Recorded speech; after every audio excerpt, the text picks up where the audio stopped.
Bom dia, meus irmãos. Que a graça e a paz de nosso Senhor Jesus esteja conosco essa manhã. Vamos continuar com as exposições em Salmo. Hoje nós vamos tratar do Salmo 16.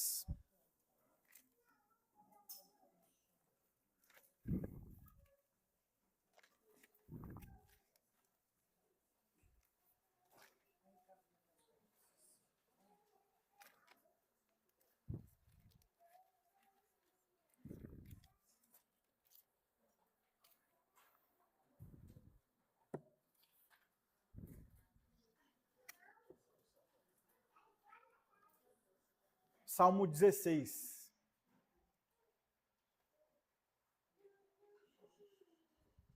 O título, meus irmãos, que eu escolhi aqui para esse sermão é O Refúgio, a Porção e a Esperança do Justo. E a palavrinha para as crianças, para que possa tratar com eles ao longo da semana, é de novo refúgio, né? Já foi tratado em outro momento essa palavrinha, mas sempre bom reforçar para eles que Cristo é o nosso refúgio. Se os irmãos já acharam, então vamos orar antes da gente poder entrar na exposição. Ó Senhor Deus e nosso Pai, nós te louvamos, te agradecemos mais uma vez pelo fôlego de vida que o Senhor nos deu, fisicamente e muito maiormente espiritual, ao qual o Senhor nos trouxe essa manhã aqui, para que pudéssemos ouvir a sua palavra. Nós te louvamos, Senhor, porque através de Cristo o Senhor nos chamou, através de Cristo o Senhor tem nos purificado, o Senhor nos perdoou, o Senhor tem nos ajudado na nossa caminhada cristã. Nós te louvamos por isso, Pai, porque não tinha nenhum outro caminho, não tinha nada senão a Cristo. Nós te agradecemos por isso, Pai. Então, que essa manhã nós possamos prestar atenção nessa leitura, na sua palavra que o Senhor preparou hoje, no Salmo 16, e que possamos entender a sua palavra, que possamos aplicar a sua palavra no nosso dia a dia, que possa ser útil para nós. Ó Deus Pai eterno, então nos ajuda. Em nome de Jesus, amém. Então, meus irmãos, vamos ler aqui Salmo 16. Guarda-me, ó Deus, porque em ti me refugio. Digo ao Senhor, tu és o meu Senhor, outro bem não possuo, senão a ti somente. Quanto aos santos que há na terra, são eles os notáveis, nos quais tenho todo o meu prazer. Muitas serão as penas dos que trocam o Senhor por outros deuses. Não oferecerei as suas libações de sangue, e os meus lábios não pronunciarão o seu nome. O Senhor é a porção da minha herança e o meu cálice. Tu és o meu arrimo da minha sorte. Caem-me as divisas em lugares amenos, e é muito linda a minha herança. Bendigo o Senhor que me aconselha, pois até durante a noite o meu coração me ensina. O Senhor tenho-me sempre à minha presença. Estando ele à minha direita, não serei abalado. Alegra-se, pois o meu coração e o meu espírito exulta, até o meu corpo repousará seguro. Pois não deixarás a minha alma na morte, nem permitirás que o teu santo veja a corrupção. Tu me farás ver os caminhos da vida. Na tua presença há plenitude de alegria. Na tua destra, delícias perpetuamente. Meus irmãos, vou fazer uma pergunta para vocês. Hoje em dia, o que mais traz segurança para vocês? Por exemplo, alguma coisa deu de errado. Eu tenho um plano B. Ou as coisas não aconteceram da maneira como eu planejei, aí eu posso contar com aquela pessoa. Ou talvez o cenário mudou e aí eu tenho uma reserva aqui que eu consigo me manter. Algo naquele momento ali que você pensa, é aqui que eu posso contar. O que traz segurança para você hoje? Pode ser família, o pai, a mãe, alguma rede de apoio, ou alguma questão ali financeira, sensação ali de controle sobre o futuro, de você se planejar muito, né, para algo. Mas e se isso que você tem hoje não existisse? Se o plano B não tivesse? Se a conta que você tinha lá, pensava que tinha guardado, não tem mais? Ou aquela pessoa que você contava com algum familiar não pode contar mais? Então, o que você faria diante disso? Essas perguntas aqui, meus irmãos, elas tocam todo ser humano. Todo mundo quer ter segurança de alguma coisa. Quer poder contar com alguém. Quer ter algum plano de escape, alguma coisa que, aqui eu consigo me virar. Então, o Salmo 16 aqui, meus irmãos, ele nasce exatamente nisso. Ele é um cântico que um homem descobriu, Davi, que a sua verdadeira segurança não está nas circunstâncias, nas posses, porque ele era rei, então ele poderia contar com um exército, ele poderia contar com a sua fortaleza, ele poderia contar com o seu dinheiro, mas ele depositava sua confiança plenamente em Deus. Então Davi aqui, meus irmãos, ele escreve não como alguém que vive sem medo do que pode acontecer depois, mas como alguém que ele aprendeu a descansar no Senhor, em ter um relacionamento vivo com Ele. Um refúgio que nada pode destruir. E aí, nesse salmo aqui, meus irmãos, o coração aqui do justo, ele é levado a enxergar esse refúgio no Senhor, essa porção no Senhor, essa esperança, essa bendita esperança de vida eterna no Senhor. Então nós devemos olhar, meus irmãos, para o que realmente sustenta a nossa fé, para o que realmente nós buscamos prazer, em quem colocamos a nossa confiança de fato, em quem? Em Deus. Porque embora a gente já sabe disso, embora a gente está careca de saber disso, mas só que na teoria a gente sabe, mas só que às vezes na prática a gente esquece.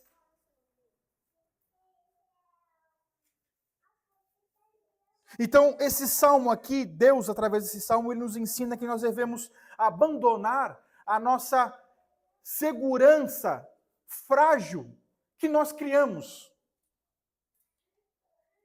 Seja no trabalho, que nem eu falei, família, saúde. E nós encontrarmos a verdadeira alegria que há em Deus. A verdadeira segurança que há em Deus. E não só ter esse conhecimento teórico, mas colocar isso em prática. Porque quando a água bate no nariz, quando o calo aperta, eu conto comigo mesmo. Eu conto com esse meu plano. A gente não tem dificuldade, muitas das vezes, em descansar em Deus. Então, a nossa afirmação teológica aqui, meus irmãos, o resumo desse sermão aqui, se caso a gente não conseguir lembrar das coisas que vai ser falado aqui, o homem que confia plenamente em Deus, ele encontra nele tudo que a alma humana busca. Proteção, encontra contentamento e certeza de vida após a morte. E aí eu resumo para as crianças, para o Martim, para o Mark, para o Moisés. E aí eu quero fazer uma pergunta para vocês.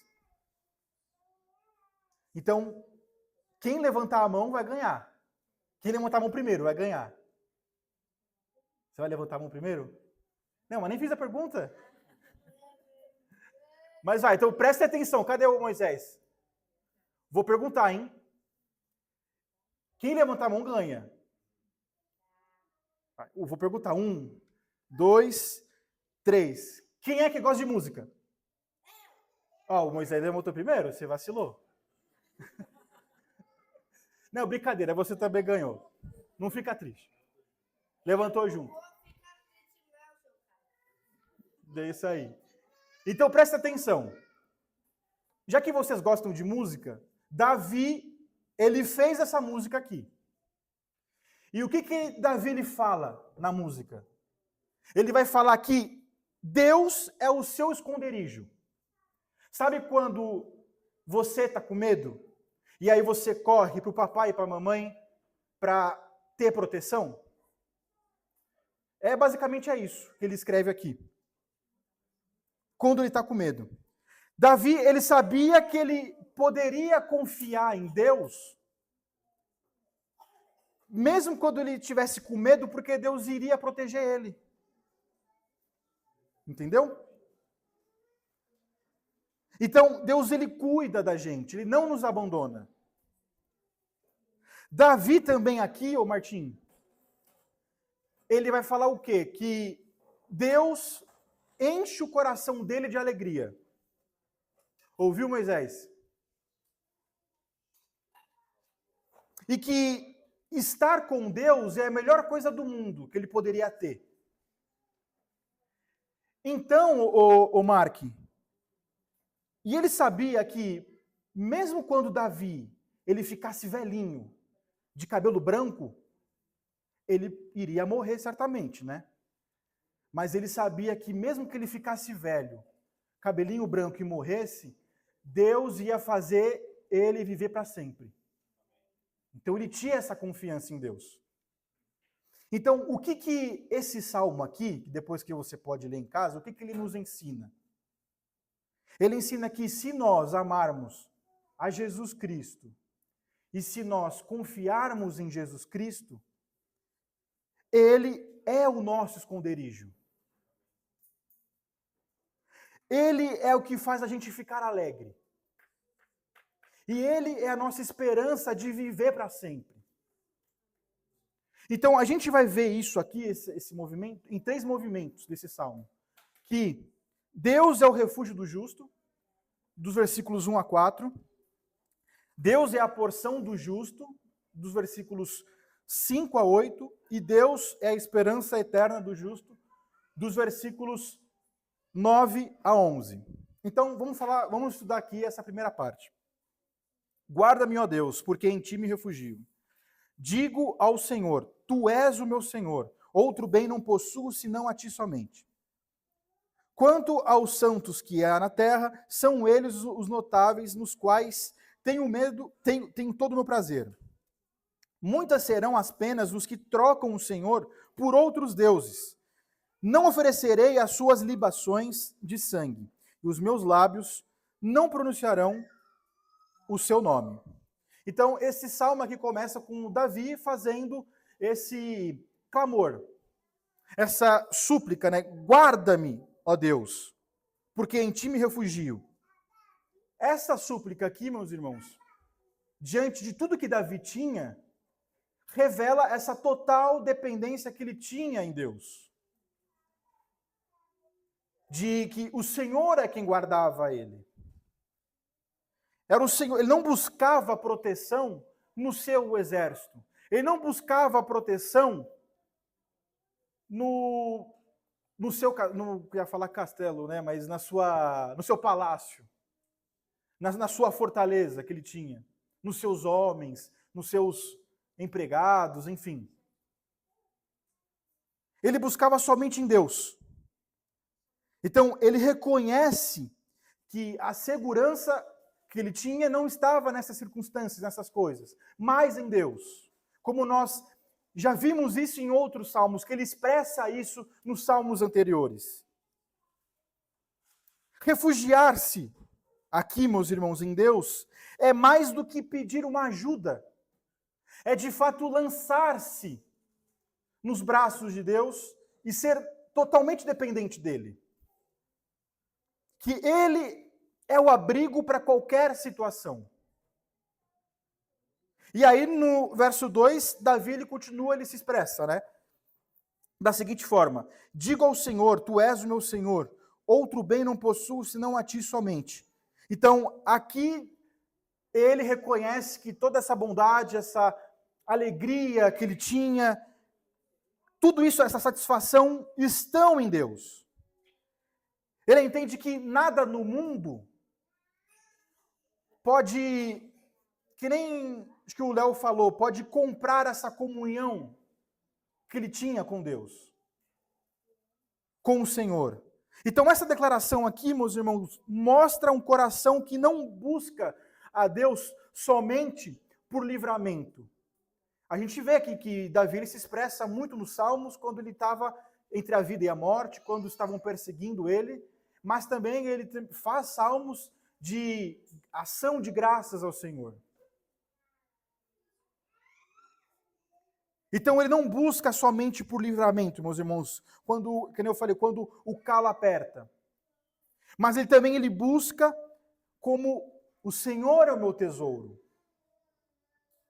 O Senhor é meu prazer. Uma glória que não se iguala em ter a presença de Deus com ele. E aí ele vai seguindo. A gente depois agora olha para o versículo 3, ele amplia essa devoção. E aí ele vai mostrar o quê? O prazer na comunhão que ele tinha com os santos. Quanto aos santos que há na terra, são eles os notáveis, nos quais tenho todo o meu prazer. O amor de Davi a Deus também se manifestava no seu amor pelos santos. Aqueles que pertencem, meus irmãos, ao Senhor, são chamados de notáveis aqui porque eles refletem esse caráter divino em santificação. Então Davi ele encontra essa alegria em estar entre os fiéis, porque compartilha da mesma fé, compartilha da mesma coisa que ele compartilhava, tinha aquele mesmo sentimento que ele tinha.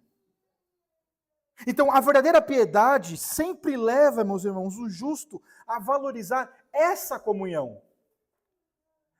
Não só aquele momento do café, que nós tivemos aqui, por exemplo, mas esse momento de estarmos juntos em culto, de celebrar a mesa do Senhor juntos, de você ver o seu irmão do lado, mesmo na sua fraqueza, mas ele está aqui, ceando com o Senhor, ceando com você, que será um reflexo do que vai ser na eternidade com Deus, com Jesus Cristo.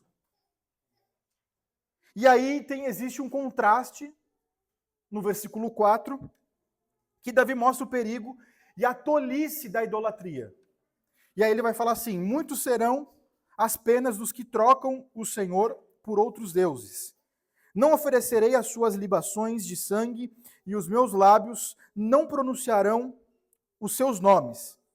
Então, aqui Davi ele reconhece que se afastar de Deus para seguir esses falsos deuses só vai trazer dor, só vai trazer sofrimento, porque são falsos deuses.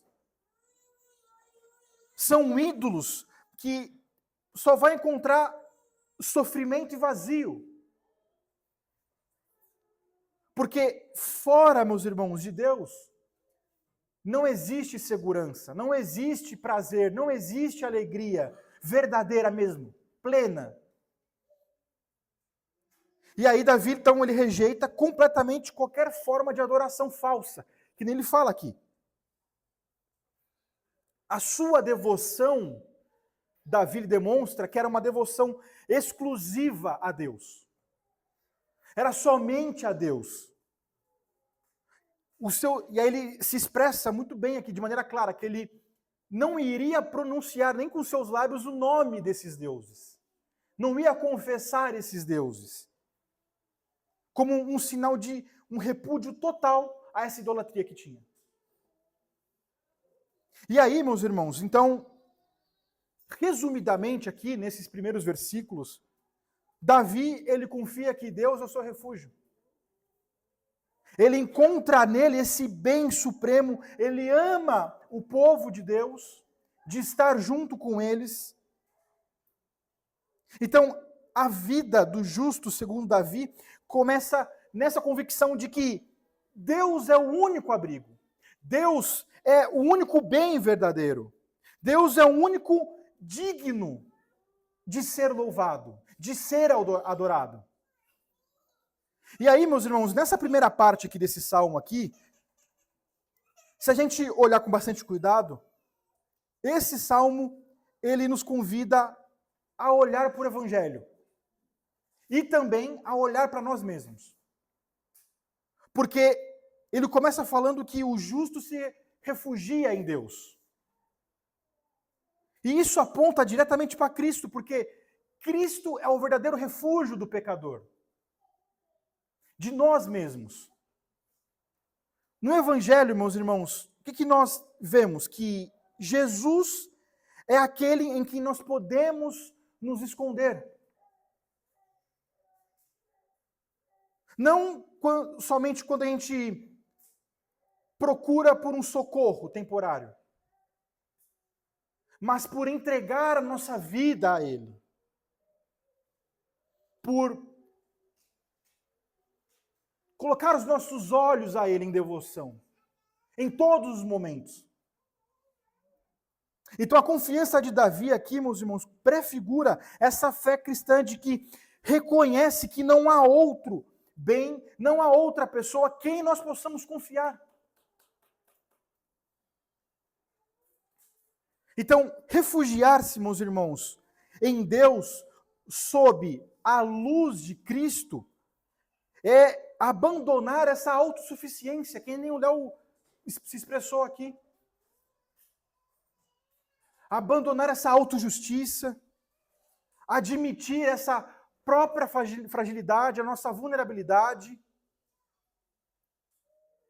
é lançar-se inteiramente ao Senhor. E aí, meus irmãos, esse texto aqui também, ele confronta com outro pecado.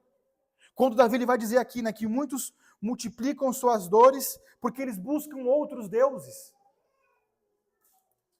Ele está descrevendo aqui idolatria, que ainda habita no coração humano. Mas só que, notem, meus irmãos, hoje a gente não se ajoelha diante, por exemplo, de uma estátua. É óbvio isso. A gente não fica diante de uma imagem fazendo uma oração ou qualquer outra coisa.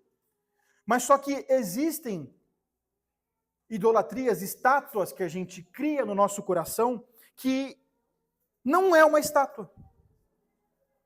Que essa confiança, essas seguranças falsas que nós criamos dentro do nosso coração, sem às vezes a gente perceber.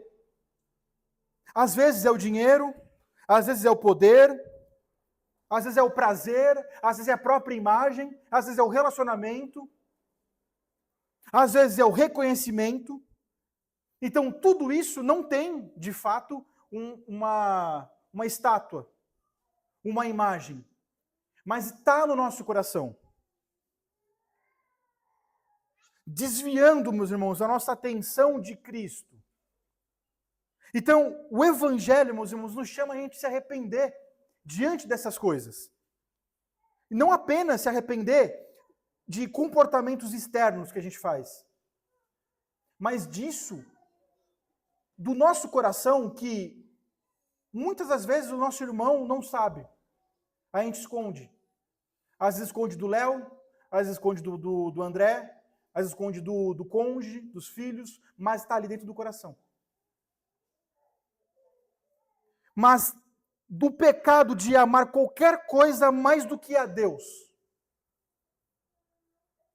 Assim como nós estamos vendo, meus irmãos, por exemplo, com as exposições do André em Juízes. É quando, meus irmãos, nós confessamos esses ídolos e nós voltamos a colocar a nossa confiança em Cristo. Eu sei que é tanto óbvio, mas a gente meio que a gente é fácil de se esquecer.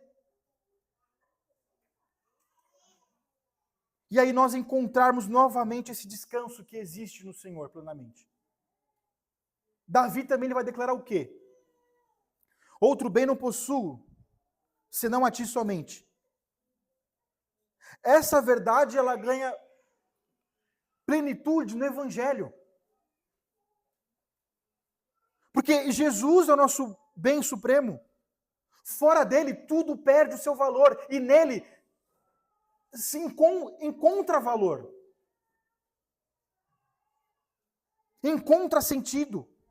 Então, essa busca incessante por prazer, por sucesso, por aprovação, meus irmãos, se prova vazia comparada à satisfação que existe em Jesus Cristo. Que nem estava conversando com os irmãos ali. O pecado nos faz crer, meus irmãos, que a felicidade está em ter mais, em querer mais, em buscar mais, em ser mais. Mas só que o que o Evangelho nos revela? Que a verdadeira glória é perder, meus irmãos, tudo por amor a Cristo, porque Ele é o tesouro que não se corrompe.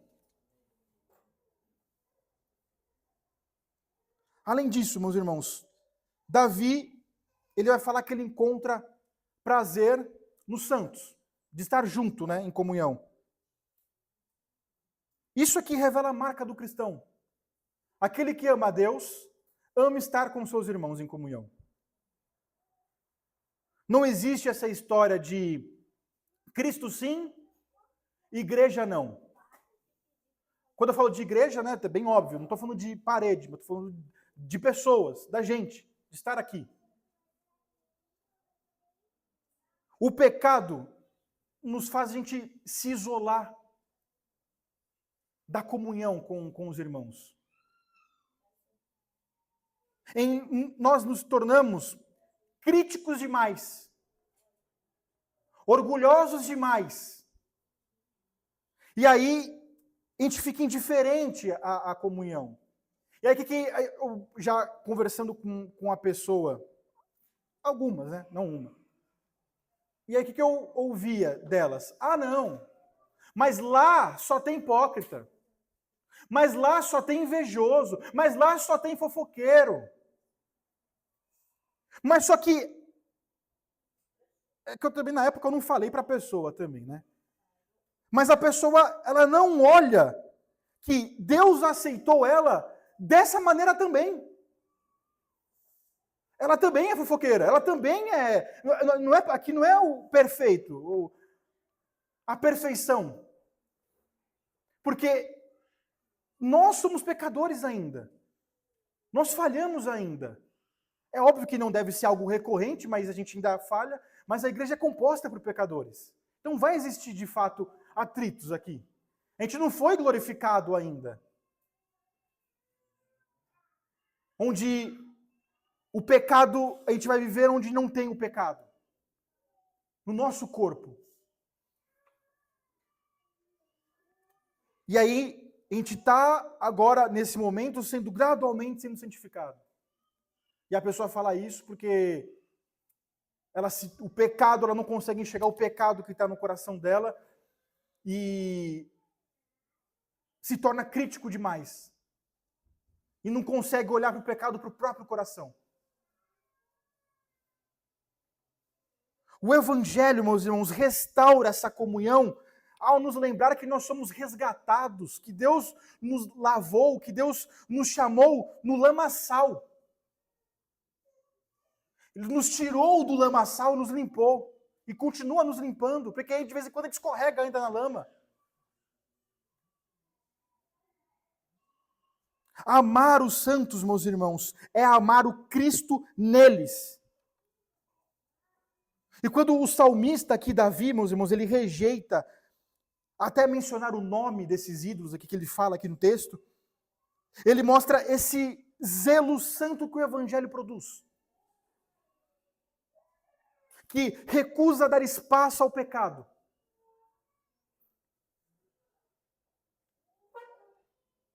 Então, o cristão, meus irmãos, regenerado, que nem já foi falado aqui anteriormente, por outras pessoas, talvez por mim, é que quem foi regenerado, salvo, alcançado por Cristo, não flerta com o pecado.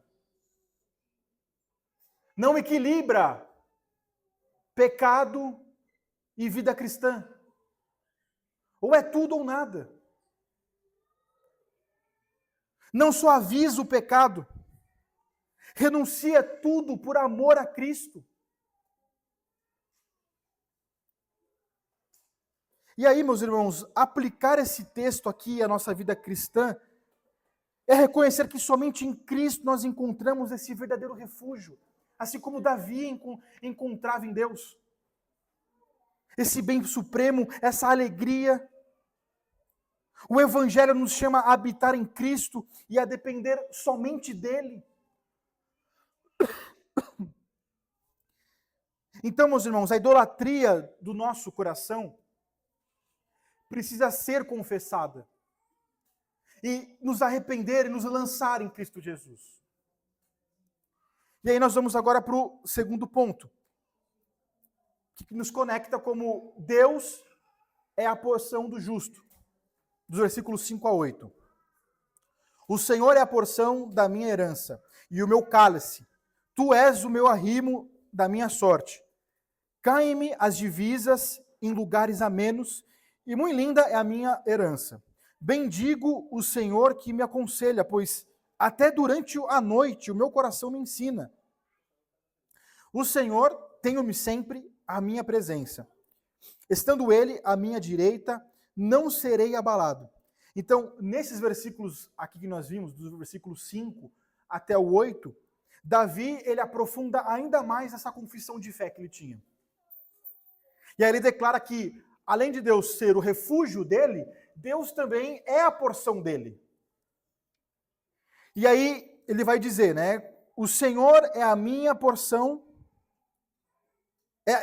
o Senhor é a porção da minha herança e o meu cálice. Tu és o arrimo da minha sorte.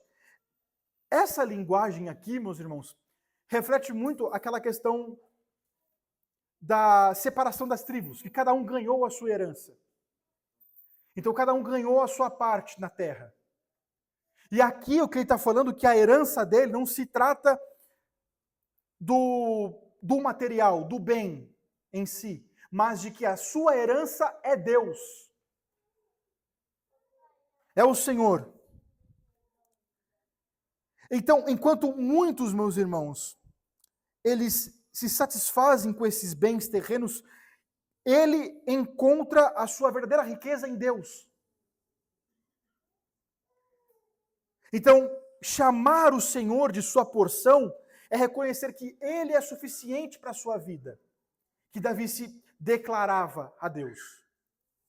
E aí quando Davi lhe diz, né, é também o meu arrimo da sua, é o arrimo da sua sorte, ele está reconhecendo que é o Senhor quem sustenta tudo isso. É o fundamento para ele, da sua vida.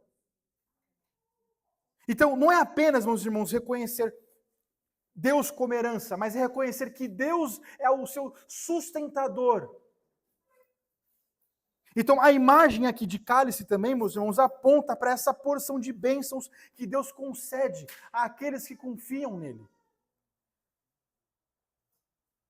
Então, meus irmãos, Davi, ele exalta essa suficiência em Deus para todas as áreas da sua vida. Que ele vai se expressar aqui, na riqueza, nesse sustento, nesse prazer do justo. E aí no versículo 6, Davi ele continua, caem-me as divisas em lugares amenos. É muito linda a minha herança.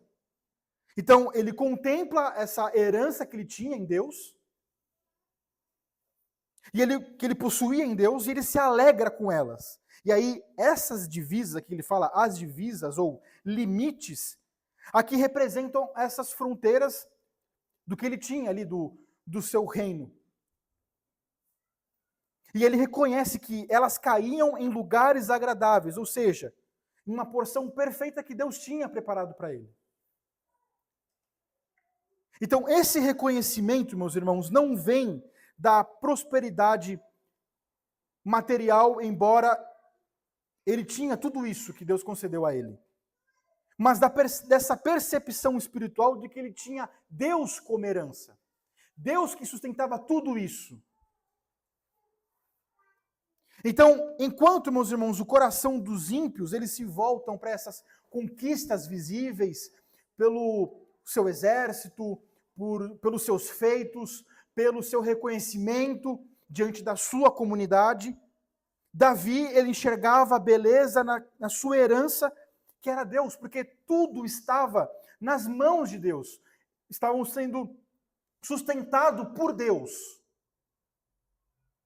E aí no versículo 7, meus irmãos, Davi lhe declara: bendiga o Senhor que me aconselha, pois até durante a noite o meu coração me ensina.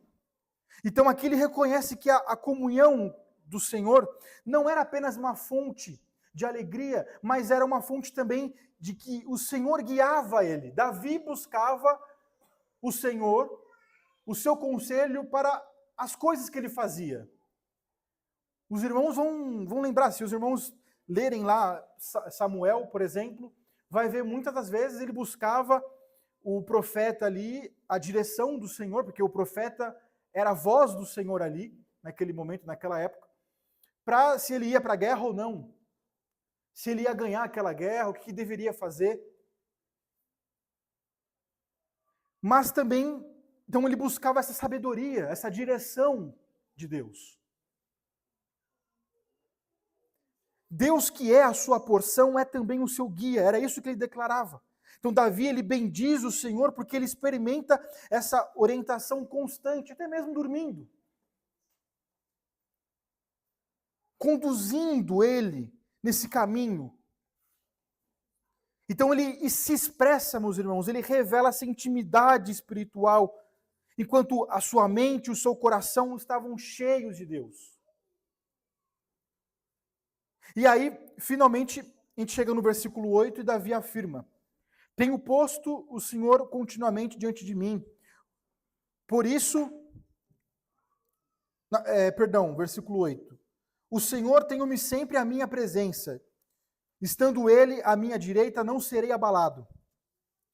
Essa resposta aqui, meus irmãos, é de quem encontra a sua porção em Deus.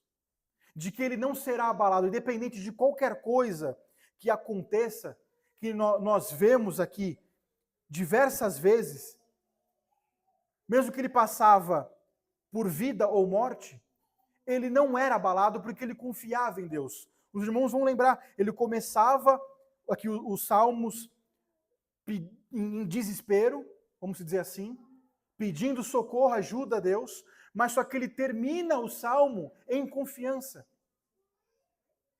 com esperança no Senhor.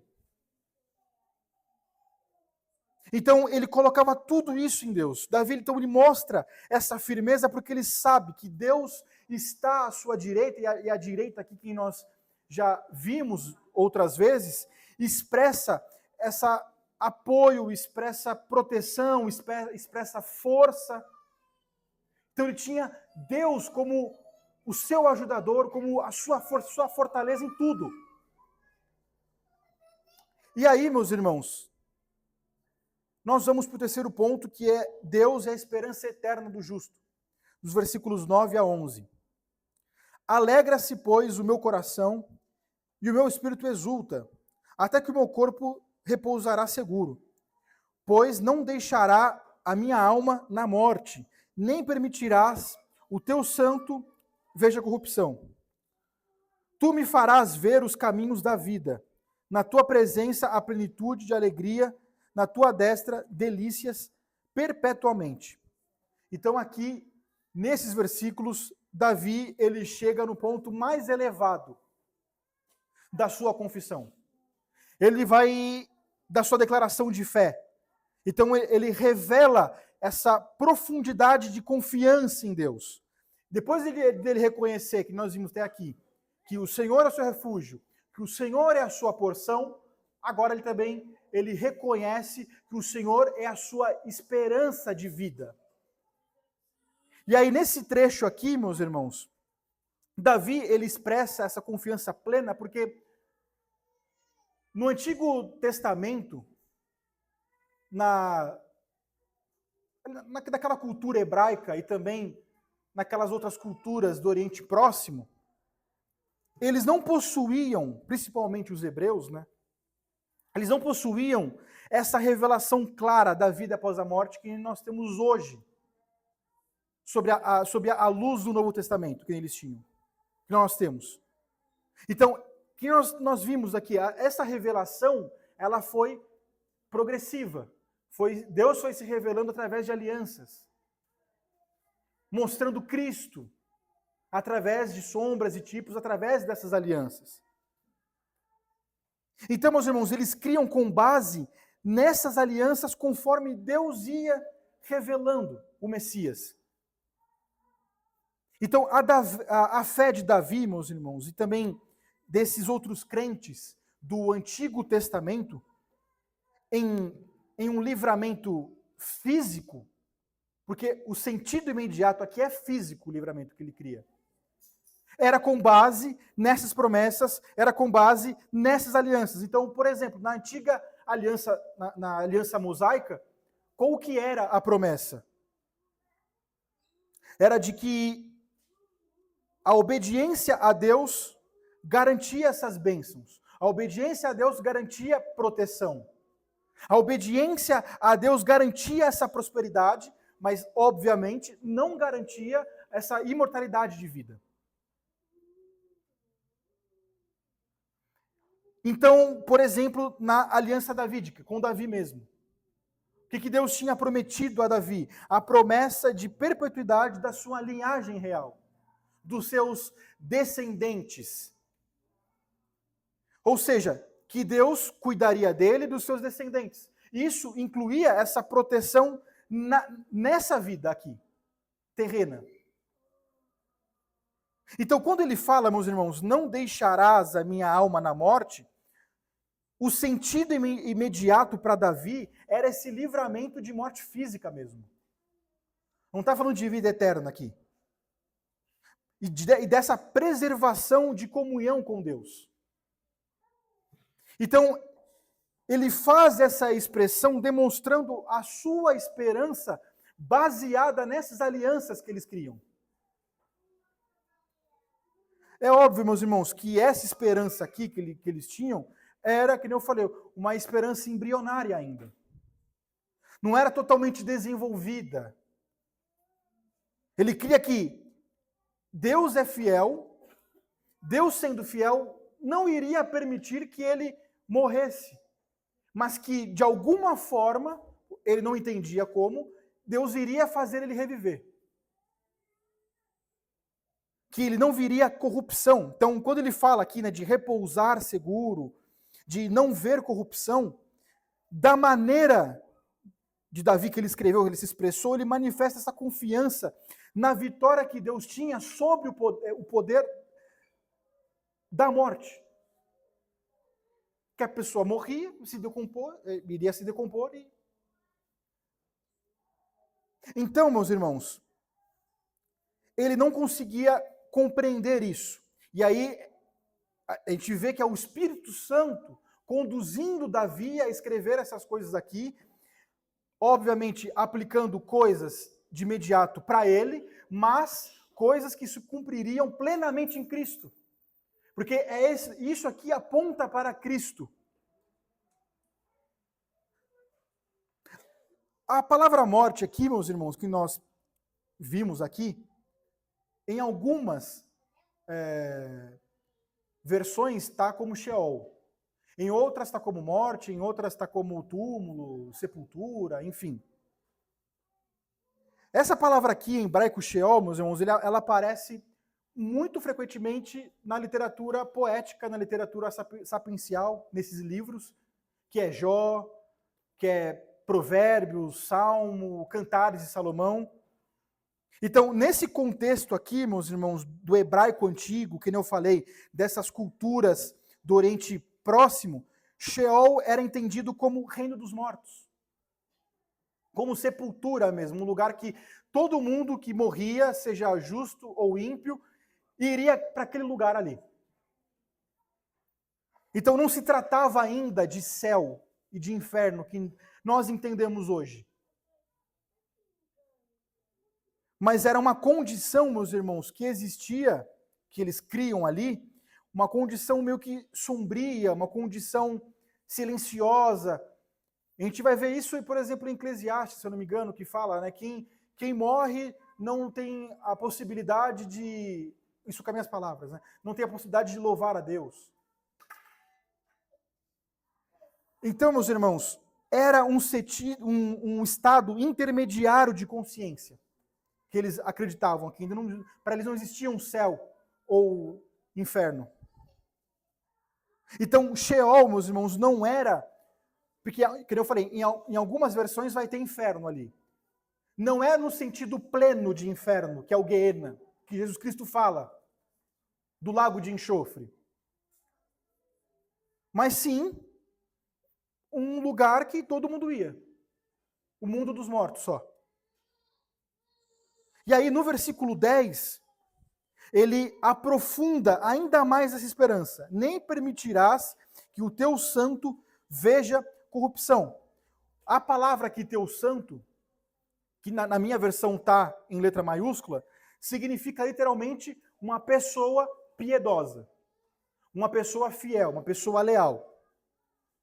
Embora Davi, meus irmãos, como servo de Deus, ele pudesse falar de si mesmo, como dizendo que ele era uma pessoa, no sentido imediato, de novo, lembrando, como uma pessoa fiel a Deus, o contexto aqui sugere, meus irmãos, uma dimensão profética que ultrapassa a própria existência de Davi.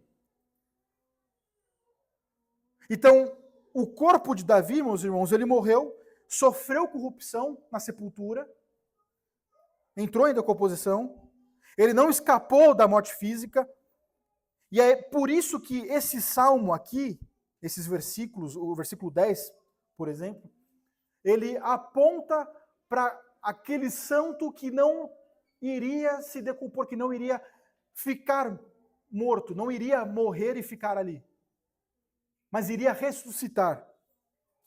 E essa interpretação messiânica, meus irmãos, aqui desse texto, ela é confirmada no Novo Testamento. Os irmãos podem conferir depois. Lá em Atos 2, Pedro, lá em Pentecostes, no seu discurso, ele atribui esse texto aqui a Jesus Cristo. Dos versículos 25 a 28. O próprio apóstolo Paulo depois, posteriormente, em Atos 13, dos versículos 35 a 37, também enfatiza esse versículo a Cristo, atribui a Cristo, como cumpriu em Cristo isso. Porque ele havia ressuscitado. Então, além, meus irmãos, de revelar a ressurreição de Cristo, esse salmo mostra o efeito dessa esperança do justo. De que o Senhor ressuscitou Jesus Cristo e aqueles que estão em Jesus Cristo também serão ressuscitados.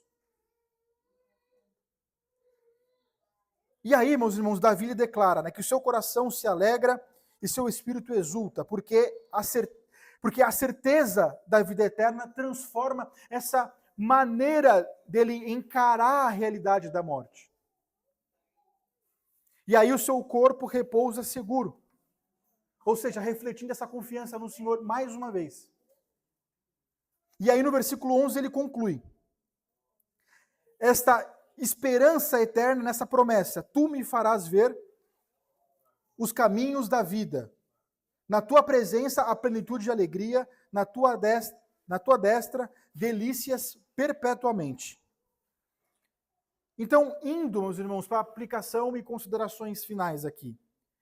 Esse último bloco desse salmo, dos versículos 9 a 11, também nos confronta em como nós encaramos a morte.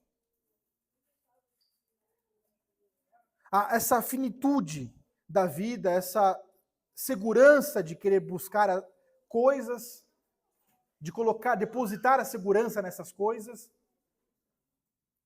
Nós, meus irmãos, nós temos uma tendência muito natural de sentir medo quando estamos diante da morte? Dá aquele frio na barriga aí dá aquela bambalhada na fé, fala, poxa, e agora? Será, né, que se eu fechar o olho, eu vou ver Jesus Cristo mesmo? Gera aquele medo. Então, é muito natural a gente ter isso. Mas só que quando nós pensamos, meus irmãos, que a gente busca consolo nessas outras coisas, e se a gente de fato buscasse realmente a Jesus Cristo, depositando toda a nossa confiança em Jesus Cristo, pode ter certeza que a gente não teria medo. Muito pelo contrário, a gente já vai falar, poxa, agora eu estarei com o meu Senhor. E tudo que estiver aqui nessa terra, seja filhos, qualquer outra coisa, com a providência de Deus, ele vai levar adiante. Quando pensamos, meus irmãos, em dinheiro, em status, em conquistas, em relacionamentos que talvez pode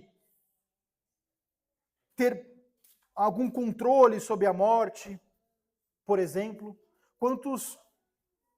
gente que não é cristã, que nós vimos, por exemplo, na época do coronavírus, pessoas que eram ricas, que depositava, não, eu vou lá no Albert Einstein, tudo bem, ele tem dinheiro, mas ia lá, gastava horrores, ou ia para os Estados Unidos, sei lá, para fazer algum tratamento, e depositava toda a sua confiança nisso, e aplicando cada vez mais dinheiro, mas no final das contas morreu. Estão vivendo, meus irmãos, em uma ilusão, em um pecado que só revela a incredulidade. Essa autojustiça. Porque confiam mais nessas coisas do que em Deus. O Evangelho, meus irmãos, confronta diretamente esse pecado, porque Cristo, o Santo Prometido, meus irmãos, morreu, ressuscitou, vencendo a corrupção, vencendo a morte. Ele é a prova de que a esperança do justo não depende daquilo que o mundo oferece, mas depende dele somente. Então aqueles, meus irmãos, que se refugiam nele podem encarar o fim da vida nessa terra com confiança em não ter medo dessas coisas, porque a morte, ela não é o fim, mas ela é a entrada para uma vida eterna com ele. Então, cada vez, meus irmãos, que nós sentimos medo, ansiedade, talvez desejo de controlar o futuro, nós somos lembrados que nós devemos colocar a nossa confiança em Cristo Jesus.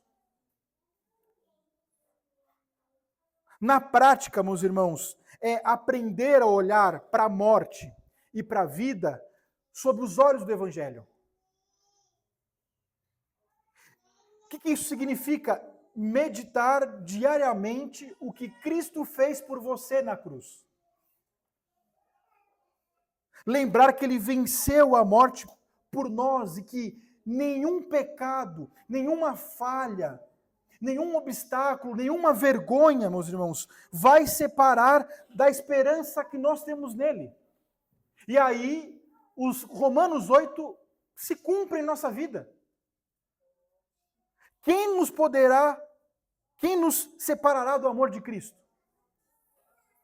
Quem nos separará dessa esperança bendita que há em Cristo Jesus? E aí o apóstolo Paulo vai falar muito bem lá, porque estou bem certo de que nem a tribulação, nem a angústia, nem a perseguição, nem a fome, nem a nudez, nem o perigo, nem a espada, nem a morte, nem a vida, nem os anjos, nem os principados, nem as coisas do presente, nem as coisas do porvir, nenhuma criatura há de abalar essa esperança que há em Cristo Jesus, daqueles que estão nele, que confiam nele. Portanto, meus irmãos, não há nada, absolutamente nada que possa nos separar de Cristo Jesus. Nós vimos no sermão anterior dessa união com Cristo, nada separa essa união do Cristo, do cristão, uma vez que ele foi transformado, regenerado, nada nos separa do amor de Cristo. dessa união com Cristo. Nada pode apagar o que ele conquistou para aqueles que estão em Cristo Jesus. Então, para você que ainda não conhece a ele dessa maneira, ele é o caminho que não falha. Ele venceu a morte. Ele é a esperança que não decepciona. Por mais que a gente coloque a esperança nessas coisas daqui da terra, elas nos decepcionam. Nenhum obstáculo, nenhuma falha, nenhuma vergonha, nenhum pecado passado, nenhum inimigo, nenhuma limitação humana, nem a vastidão do universo, nada, meus irmãos, pode retirar a promessa que Cristo fez a nós. A promessa de tudo que aquele crer nele não pereça, mas tenha vida eterna. De que você estará guardado nele. De que você foi redimido nele. De que você foi perdoado nele. E que você tem vida eterna nele. Ele é o Cristo. É nele que está a vida. É nele que está a paz. É nele que está a alegria. É nele que está tudo. Que nós estamos vendo em Colossenses.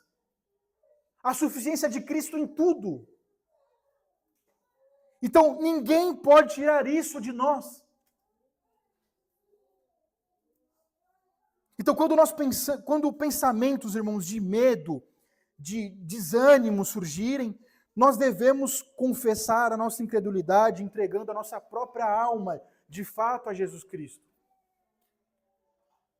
Declarar essa confiança nessas promessas e meditar nessa promessa que Ele fez a nós. E não perder isso de vista. O coração, meus irmãos, ele exulta igual como Davi aqui, e o corpo ele repousa seguro quando nós reconhecemos que a nossa vida está nas mãos do Senhor. O controle está tudo nas mãos dele, não em nós, não nas nossas mãos. É dizer, Senhor, a minha alma está segura em Ti. A minha vida, a minha morte pertencem a Ti. Que eu possa caminhar em Teus caminhos, em experimentar cada vez mais a Jesus Cristo, em crescer cada vez mais em Jesus Cristo. Em fé, em piedade. Conhecer a beleza que há em Jesus Cristo, em Cristo Jesus. Para essa vida, colocar em prática nessa vida. Repousar nessa alegria que nós temos, naquilo que Cristo ele conquistou na sua morte, na sua ressurreição.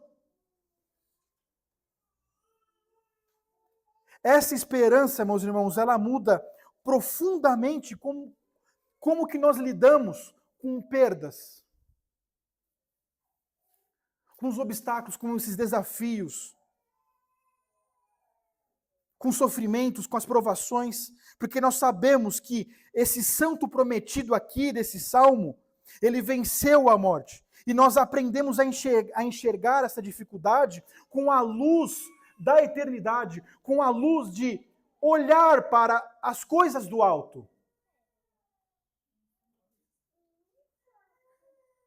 Que antes, meus irmãos, poderia gerar medo, que antes poderia gerar desespero na gente, mas só que agora se torna uma oportunidade de eu ainda mais depender de Cristo Jesus. De aprofundar meu relacionamento com Ele ainda mais. De eu ficar, se eu fico 5 minutos orando, agora eu vou ficar mais 5 minutos orando. Se eu leio um capítulo, eu vou ler agora mais um capítulo, vou me aprofundar cada vez mais nesse relacionamento vivo com Cristo Jesus.